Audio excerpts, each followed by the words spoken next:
action leads to clarity.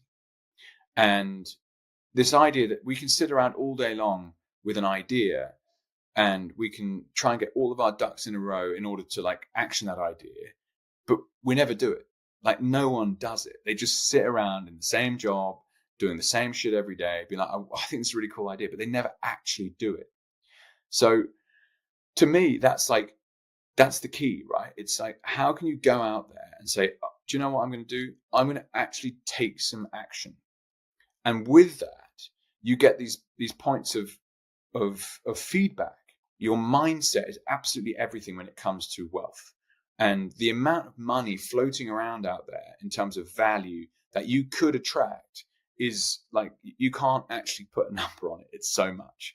Yet we spend so much of our time with a kind of scarcity mindset, being like, oh no, I can't do that. Or, I'm not the person for the job, or maybe I just quite like what I'm doing now. And you get stuck in these like boring kind of cycles where nothing really happens. It's like, okay, well, how do you strike out from that? And this is where action leads to clarity. So it's like, okay, make a decision. And as you make a decision, then shit starts to happen. And it reminds me as well of some stuff that Jason's been coaching me through, which is about your vibration frequency. And there is a kind of universal consciousness or intelligence out there.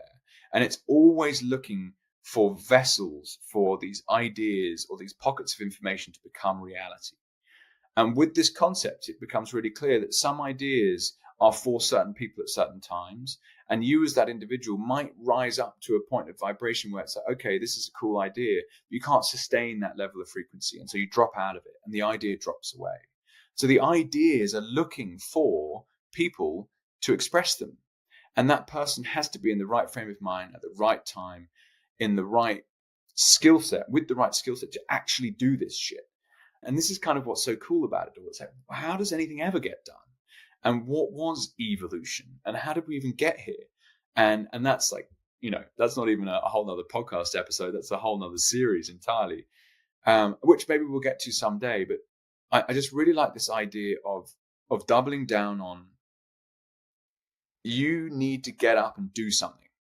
If you do nothing, nothing will happen. Nothing will change. And so don't be scared to fail. In fact, embrace failure. Do it again. Do it again. Do it again. And even for me to share now, like I had a bit of a moment in the last week where I'm like, God, okay, I've pumped out a lot of content in the last 6 months. And, am I getting enough views? Is this actually working? How can we make it better? Oh, maybe I'm not doing it right. And this is where the self-image is so key, because you come back to say, well, absolutely, I'm going to be a podcaster for probably the rest of my life, really. But I've said 10, 20 years, I'm going to pump out episodes, because I love speaking to interesting people who are willing to share the ups, willing to share the downs, importantly. And it's just an awesome way of learning from people's stories. So, you have to take action.